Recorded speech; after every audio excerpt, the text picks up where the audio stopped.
क्या आपने सोचा है कि एक ही स्त्री के 5 पति हों? क्यों महाभारत जैसी महान कथा की चिंगारी बनी एक स्त्री? और सबसे बड़ा सवाल, क्या वाकई चीरहरण के समय उनका वस्त्र कभी खत्म नहीं हुआ, या उस पल के पीछे कोई अदृश्य शक्ति काम कर रही थी?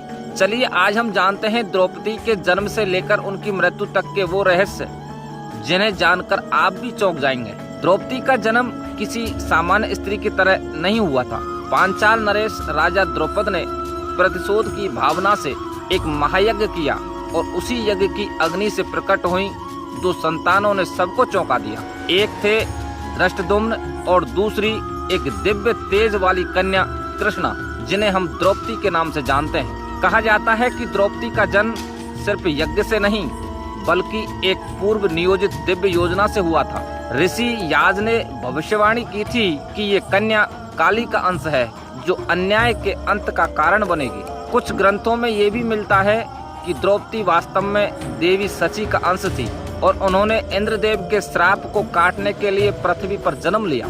अब सबसे रहस्यमय प्रश्न है कि द्रौपदी के 5 पति क्यों थे? तो मित्रों, स्वयंवर में जब अर्जुन ने मत्स्य यंत्र भेद कर द्रौपदी को जीता और उन्हें लेकर मां कुंती के पास आए, तो कुंती ने बिना देखे ही कह दिया कि जो भी लाए हो 5 मिलकर बांट लो। इस वाक्य को धर्म मानकर द्रौपदी को 5 पांडवों की पत्नी बना दिया।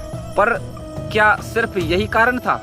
नहीं, इसके पीछे एक गहरा आध्यात्मिक कारण भी छिपा है। कहा जाता है कि पूर्व जन्म में द्रौपदी ने शिव की घोर तपस्या की थी और उनसे 5 अलग अलग गुणों वाला पति मांगा था। एक धर्मशील, एक बलवान, एक युद्ध कुशल, एक रूपवान और एक बुद्धिमान। शिव ने कहा, इन सब गुणों वाला एक पुरुष संभव नहीं है, लेकिन अगले जन्म में तुम्हें 5 पति मिलेंगे। 5 पांडव उन 5 गुणों के प्रतीक थे। युधिष्ठिर धर्म का, भीम बल का, अर्जुन युद्ध कौशल का, नकुल रूप और सहदेव बुद्धि का। दर्शकों, द्रौपदी कोई सामान्य नारी नहीं थी।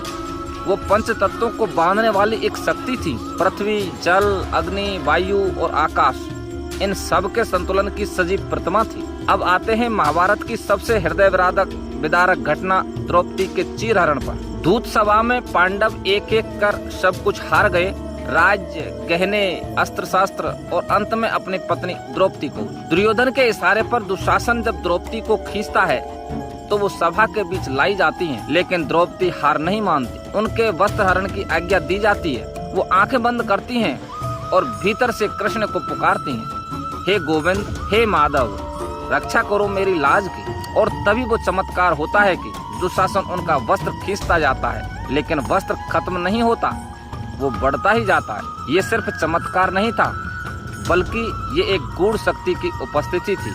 कहा जाता है कि द्रौपदी ने भीतर ही भीतर कात्यायनी स्तोत्र का जाप किया, जिससे उनकी रक्षा के लिए योग माया प्रकट हुई। शास्त्रों में इसे कृष्ण की लीला कहा गया, लेकिन कुछ रहस्यमयी कथाओं में यह भी बताया है कि द्रौपदी की आत्मा में स्वयं अग्नि देवी का अंश था, जो उनके वस्त्र को ऊर्जा में बदलती जा रही थी। वो दृश्य केवल आंखों से नहीं, अंतरात्मा से देखने योग्य था। भीष्म, द्रोण, विदुर सभी मौन थे, और ये मौन आज भी सबसे बड़ा रहस्य है। क्या धर्म के रक्षक भी धर्म से डर गए थे? द्रौपदी ने उस सभा में सिर्फ वस्त्र की रक्षा नहीं की, उन्होंने श्राप भी दिया था कि जिस सभा में नारी का अपमान हो वहाँ कोई वंश टिक नहीं सकता। और यही श्राप अंततः कुरु वंश के पतन का कारण बना। भीष्म को जल शैया पर मृत्यु काल तक रोकने वाला श्राप भी द्रौपदी का ही था कि जब तक वो क्षमा ना करे भीष्म को मुक्ति ना मिले। क्या इतनी शक्ति एक नारी में?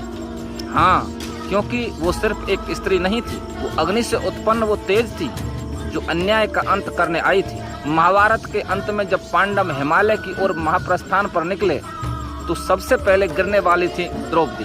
युधिष्ठिर ने कहा वो अर्जुन से अधिक प्रेम करती थी, यही उनका पतन बना। लेकिन क्या यही कारण था? कुछ ग्रंथों में लिखा है कि द्रौपदी का गिरना दरअसल 5 दोषों के विसर्जन का प्रतीक था।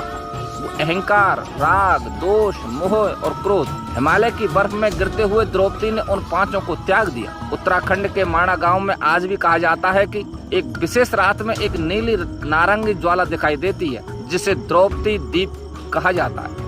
विज्ञान भले ही उसे प्लाज्मा डिस्चार्ज कहे, लेकिन वहाँ के लोग मानते हैं कि वो पांचाली की आत्मा का प्रतीक है, जो आज भी वहाँ भटक रही है। तो ये थी वो द्रौपदी, अग्नि से उत्पन्न 5 पतियों की पत्नी, चीरहरण की पीड़ा सहने वाली और अंततः हिमालय में समा जाने वाली एक शक्ति।